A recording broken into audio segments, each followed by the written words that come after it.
YCP నాయకులు ఎక్కడా తగ్గట్లేదు, వాళ్ళ నోటికి ఎక్కడా తాళం వేయట్లేదు. అదే నేపథ్యంలో కూటమి నాయకులు కార్యకర్తలు కూడా ఎక్కడా తగ్గట్లేదు. ఇప్పుడు నెల్లూరు రూరల్లో ఎక్కడ ప్రధానంగా కోవూరు నియోజకవర్గం మాజీ ఎమ్మెల్యే ఎవరైతే ఉన్నారో ప్రసన్న కుమార్ రెడ్డి, ఆయన ఇంటి మీద జరిగిన దాడి ఏంటి, దీని వెనక అంటే ఆయన ఒక రకంగా ఫైర్ బ్రాండ్ ప్రసన్న కుమార్ రెడ్డి. అయితే ఈయన తాజాగా వాస్తవానికి ఈయన కెరీర్ చూస్తే 94లో జరిగిన సార్వత్రిక ఎన్నికల్లో కోవూరు నుంచి తొలిసారి ఎమ్మెల్యే అయ్యారు. ఆయన ఎమ్మెల్యే అయింది టీడీపీ నుంచి. అలాగా ఆనాటి టీడీపీ ప్రభుత్వంలో అన్న ఎన్టీఆర్ మంత్రివర్గంలో కూడా ఈయన పనిచేశారు. అయితే ఇక్కడ ఆయనకు అదే మొదటి చివరి మంత్రి పదవి. ఆ తర్వాత ఆయన టీడీపీ నుంచి 1999, 2009లో మరో 2 సార్లు గెలిచారు. వైఎస్ఆర్ మరణంతో టీడీపీ నుంచి వైసీపీకి వచ్చారు. 2012లో ఆయన టీడీపీకి రాజీనామా చేసి ఉప ఎన్నికల్లో వైసీపీ నుంచి గెలిచారు. అయితే 2014లో మరోసారి ఓడిపోయారు. 2019లో మళ్ళీ గెలిచారు. 2024లో మళ్ళీ ఓడిపోయారు. ఇది ఈయన మొత్తం ప్రస్థానం. అయితే ఇక్కడ కీలకమైన అంశం ఏంటంటే వాస్తవానికి కోవూరులో నల్లబరెడ్డి కుటుంబం అనేది కంచుకోట వైసీపీకి. అయితే దివంగత శ్రీనివాసులరెడ్డి ఆ సీట్ నుంచి మొత్తం 3 సార్లు గెలిస్తే ఆయన టీడీపీలో ఉన్న ఎన్టీఆర్కి ఎంతో సన్నిహితంగా ఉంటూ కీలక మంత్రి పదవులు నిర్వహించారు. మంచి ధాటి ఉన్న నేతగా శ్రీనివాసులరెడ్డి గుర్తింపు పొందారు. ఆయన వారసుడిగా కోవూరు జనంలో అంతే గుర్తింపు తెచ్చుకున్నది ప్రసన్న కుమార్ రెడ్డి. అయితే ఆయన తన వ్యవహార శైలి వల్లనే పార్టీకి తనకి ఇబ్బందులు తెస్తున్నారు అనేది. ఇక ఆయన మహిళా ఎమ్మెల్యే మీద వాడిన భాష ఏదైతే ఉందో అది ఎంత దారుణంగా ఉందో ఆయన ఇంటి మీద జరిగిన దాడే అందుకు నిదర్శనం అంటున్నారు. ఒక్క వస్తువు కూడా ఉంచకుండా మొత్తం సర్వనాశనం చేశారట.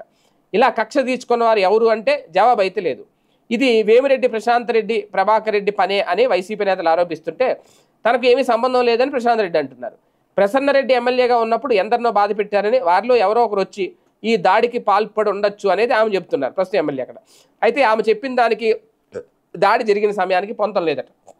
నిజానికి ప్రసన్న కుమార్ రెడ్డి ఇంటి మీద ఆయన వల్ల ఇబ్బంది పడిన వ్యతిరేకులు దాడి చేయాలి అంటే ఇంత ఏడాది సమయం తీసుకోవాలా? ఏడాది అయిపోయింది కదా అధికారంలోకి వచ్చి. పైగా ఆయన చేసిన వివాదాస్పద వ్యాఖ్యల తర్వాత ఈ దాడి జరిగింది కాబట్టి దీనిని ఖచ్చితంగా ప్రత్యర్థుల దాడిగానే వైసీపీ నేతలు చెప్తున్నారు. అయితే ఎవరు దాడి చేశారు అని కాదు, కానీ ఇది దురదృష్టకరం. ఒక మాజీ మంత్రి, మాజీ ఎమ్మెల్యే, సీనియర్ నేత ఇంటిపైనే ఈ విధంగా దాడి చేయడం అంటే చాలా దారుణం. అయితే ఇక్కడ అంటే ఏకంగా కారును కూడా తిరగబెట్టేశారు, ఇంట్లో సమస్త మొత్తం పగలగొట్టేశారు, అంత కసితో కొట్టారనమాట. ప్రసన్న కుమార్ రెడ్డి వాడిన భాష ఏదైతే ఉందో ఈ దాడికి ముందు ఆయన మాట్లాడిన మాటలు ఏవైతే ఉన్నాయో ఖచ్చితంగా ఆ భాష కూడా దారుణమే. అలాగని చెప్పి ఇలా దాడి చేయడం కూడా దారుణమే అనేది అంటే ఏదో అంటారు కదా, టిట్ ఫర్ టాట్ మాదిరిగా నోటి దురుసుకు దాడితో సరికి సరా అనేది ఇక్కడ చర్చ. ఇలాగైతే ఇక చట్టాలు ఎందుకు, అలాగే రక్షణ ఎందుకు అనేది కూడా మేధావులు వేస్తున్న ప్రశ్న. మొత్తానికి ఈ కోవూరు ఉదంతంలో ఎవరికి సానుభూతి అయితే లేదు, అలాగని చెప్పి ఇదేంటి అనాల్సింది లేదు అని కూడా అంటున్నారు. ఎందుకంటే ఒక మహిళ మీద ఆయన చేసిన దుర్భాషలు, వ్యాఖ్యలు ఏవైతే ఉన్నాయో దానికి ప్రతీకారం ఈ దాడి అనేది నమ్మకనే నమ్ముతున్నారు ఆ పార్టీ నేతలు.